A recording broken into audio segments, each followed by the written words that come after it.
বাংলাদেশের বিভিন্ন আহলে হাদিস সংগঠন নিজেদের সংগঠনের ব্যাপারে তাদের হাদিস নিয়ে গান তৈরি করেছে।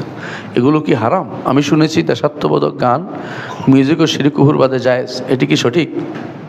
গান মানে হারাম। গানের সিস্টেমটা ইসলামে নাই। গান দিয়ে কিছু বলতে বলে নাই।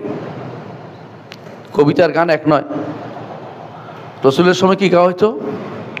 কবিতা। কি জন্য কবিতার গান এক বানাই দিচ্ছেন? এক নাকি? গান, আচ্ছা একটা কথা, আপনি যেভাবে পড়েন ওইভাবে পড়লে কিন্তু ভালো লাগবে না। তাহলে মূল জিনিসটা কি নিচ্ছে বলেন তো? গানের মধ্যে সুর। এই জন্য দেখবেন নারী পুরুষের থেকে নারী দিয়ে শুনে বেশি। নারী কণ্ঠে শোনার জন্য পাগল হয়ে যায় সবাই। আপনি বুঝছেন কথাটা? গানের হচ্ছে রুকিয়াতু জিনা। জিনাকে উন্মেষ ঘটায় গান। যারা একবার গানে আনন্দ পায় তারা কিতাবে আনন্দ পাবে না, আল্লাহর কোরআন পড়ে আনন্দ পাবে না। এই ভাইগুলি যারা এগুলি করতেছে তারা ভালো কাজ করতেছে না। সোজা কথা এটাই। হারামের মধ্যে লিপ্ত আছে। গান দিয়ে কোনোদিনও দাওয়াত হয় না। যুবকদেরকে গান দিয়ে বশ না করে, বুধ না করে আল্লাহর কোরআন পড়ার দিকে বুধ করেন। কে কত সুন্দর কোরআন পড়তে পারে সেটার প্রতিযোগিতা হোক। গানের প্রতিযোগিতা। তাদের নাম দিয়েছে কি? কেউ নাম দিয়েছে কি? হ্যাঁ, কেউ নাম দিছে ইসলামী সঙ্গীত, কেউ নাম দিচ্ছে গাজরণী না গজরানি নাকি? হ্যাঁ, জাগরণী।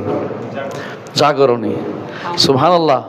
আপনি আশ্চর্য হবেন, এগুলির মধ্যে এমন কুফুরি কথাবার্তা আছে যেগুলি আপনি জীবনে শোনেন না কোথাও। রচনাকারীরা কোনো জানেও না কি করতেছে।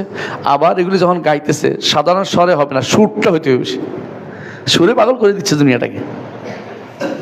সুন্দর করে করতে বলছে আমাদের কোনটা? আমরা হাদিসে তো সুন্দর করে বলে নাই। আমাদেরকে সুন্দর করে পড়তে বলছে গোটা কোরআনকে। জাইয়িনুল কোরআনা বিআসওয়াতিকুম, হাসিনুল কোরআনা বিআসওয়াতিকুম। সুন্দর করে পড়তে বলছে কোরআনকে। কোরআনকে সুন্দর করতে, আবার গান করতে নিষেধ করেছেন। মানে গানের স্বরে আবার স্বরলিপি দিয়ে পড়ে না। এখন তো আবার শুরু হয়েছে স্বরলিপি দিয়ে পড়া না। মাকামাত কি জানি নাম দিছে, মাকামাত। হ্যাঁ হ্যাঁ, মাকাম নাম দিছে। এটা হারাম, জায়েজ নেই। এগুলি আসলেই শরীয়ত মানহাজের উপর নাই। এই জন্য আমি ভাইদেরকে অনুরোধ করবো এগুলি বাদ দিয়ে আল্লাহর কোরআন রাসূলের হাদিস নিয়ে চর্চা করুন। সময় নষ্ট করবেন না। যুবকদেরকে এগুলি দিয়ে বোধ করেন না। আপনারা একে অপর থেকে শিখছেন।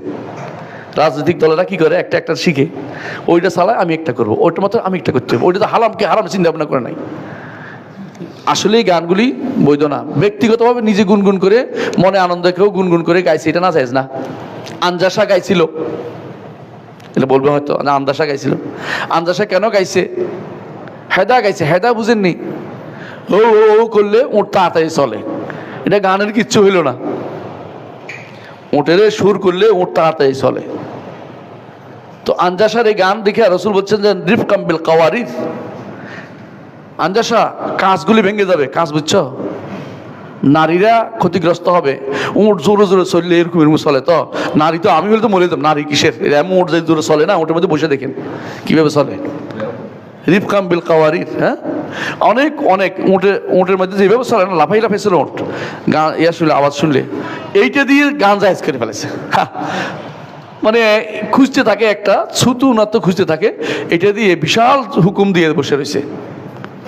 শরীয়তের বিধান হচ্ছে একটা ব্যাপক জিনিসকে ছোট জিনিস দিয়ে জায়েজ করা যায় না। পণের ভিতরে যদি কোনো কারো সমস্যা থাকে সে শুধুমাত্র এগুলো খুঁজে বেড়ায়। আল্লাহ আমাদের হেফাজত করুন।